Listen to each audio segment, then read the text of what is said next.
everybody, and welcome to this week's episode of Tuesday Tutorial with MI Academy. I am Alita, your host, and today I have an amazing guest, another amazing guest for us.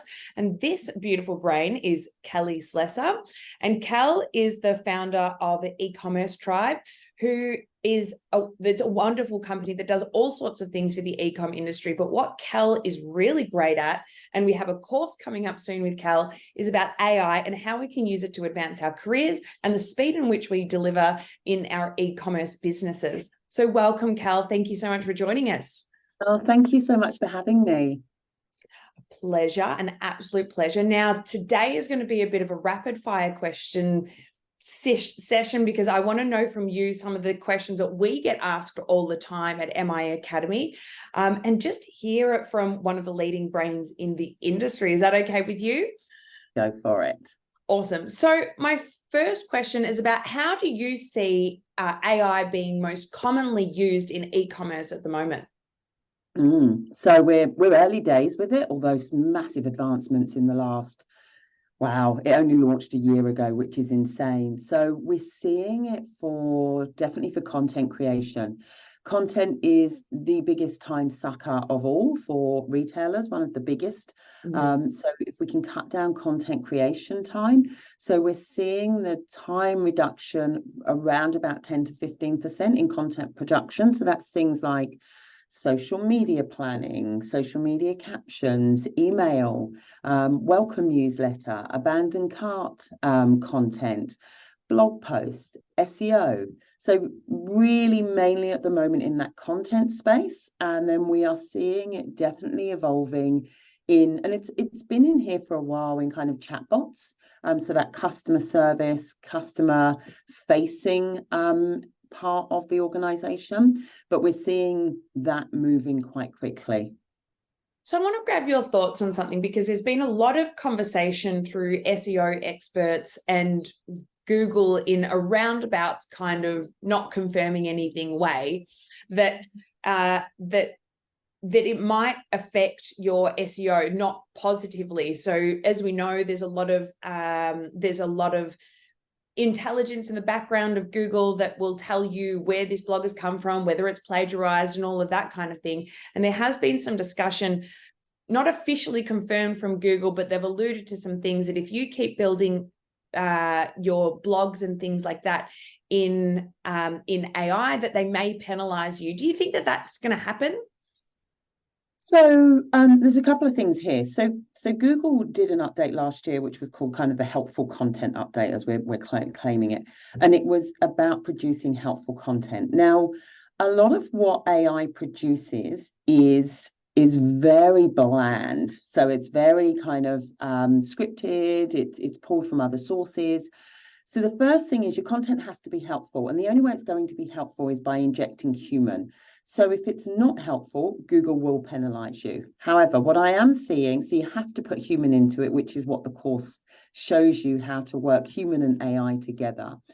What has yet to be confirmed is how or what Google is actually reading to determine whether it's AI. Because for me, a lot of the content that's being produced at the moment is better than human content. Like, I can write blogs using AI better than I could write them myself. However, I've trained the AI in my own voice, so it's writing it as if it were me, but just a better version of me, essentially. And I am seeing across the board of all the retailers I'm working with, their SEO, their positioning in Google, their keywords is increasing. So, and we're using AI across all of them. So the answer, in short, is no, it's not having a negative impact. The ongoing response is you have to provide and produce useful content. And just putting into ChatGPT, produce me a blog on red shoes that is going to be SEO optimized and get me to the top of Google is not going to be enough to get you there. If only it was that simple. My next question is, how could it go wrong? There's been a lot of talk about the IP side of things, who actually owns that. There's so much buzz in the music world and things like that, and artist world. where could it go wrong? Oh, we also saw the disaster of when some developers at Samsung used AI to help clean up and identify the errors, which led to a whole bunch of IP being released into the world of AI. What could go wrong? There are so many places it could go wrong. And this is why we need regulation quickly. We need a better understanding in business of the potential risks. So obviously IP is one of them, because when you put something into, into AI, it is then used as part of that language model to learn and replicate and produce data, essentially. So the first thing is being very careful about what you put into it. You wouldn't put anything that was specifically copyrighted to you into it. But as we evolve, there are going to be, and there already are, closed models that you can use just for your own company. The other thing is, going forward, there are more lawsuits happening at the moment, so it's helping define the rules around copywriting. If you're putting data in, then expect that that data is going to be used in that learning model. So, having a think about what you put in. There's been a couple of cases in the US that have been thrown out recently, that writers and artists have gone in and said they've plagiarized my work, and it's been thrown out and said, no, actually that's not true, because it's used a combination of works. So I think we've got to be careful. For me, it's just, when you use it, think about the moral and ethical things. And I think a real simple example of this is, if I were a retailer and I'd used a model or an influencer to show one of my products, if I then use AI to replicate that influencer and model showing and endorsing another product, morally and ethically, that's wrong if I haven't got that person's approval to do that. Because when they contracted in to endorse one product, and now I'm using them to endorse another product. So we just, we can write an agreement in that allows them to endorse multiple products, and we can save time using AI. But we have to be just morally and ethically considerate. And I think down the track, that's going to help us with those legal implications. That's really good advice. Really good advice. So in terms of your favorite software right now for e-com, what is your go-to top 3? So AI tools, I am using ChatGPT all the time. I'm using that. Are you using 3 or 4? 4.5. So I'm using that all of the time to produce content. I am using Claude quite a lot, but that's a US-based tool, so it's not yet completely open and available in Australia. Just explain what Claude does. Claude is Anthropic, so it's essentially the same as ChatGPT, but it's just uses a different language model.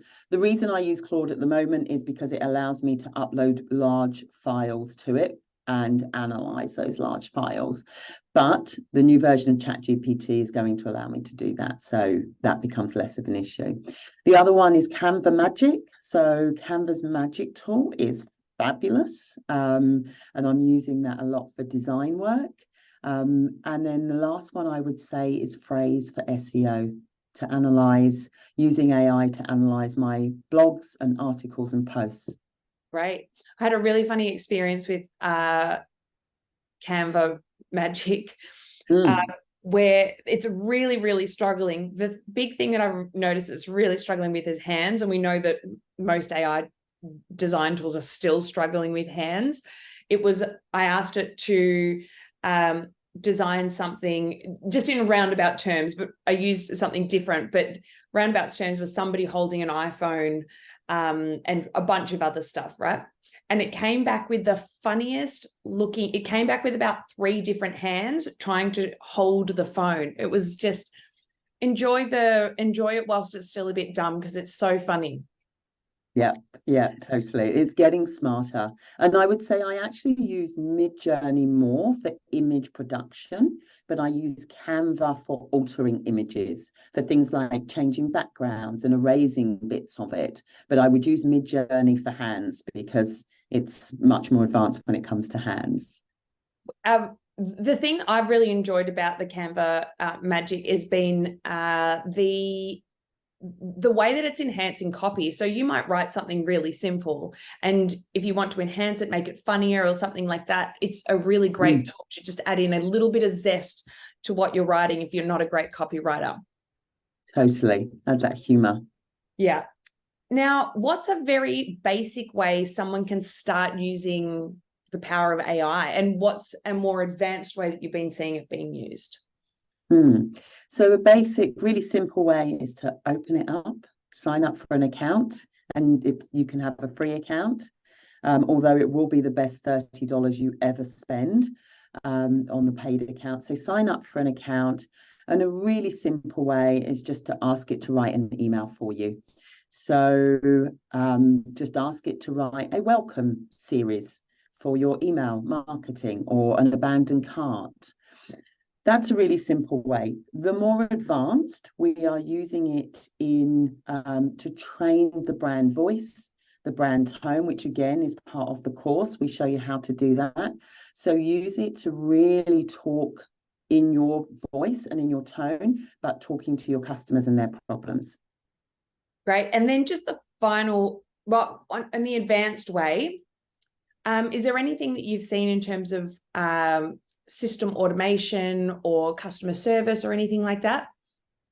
Yeah, so I'm playing with a couple of really interesting tools at the moment. So one of them is Zoom's AI tool, which is a full retail contact center and full automation that analyzes all of your channels and looks at all of your data.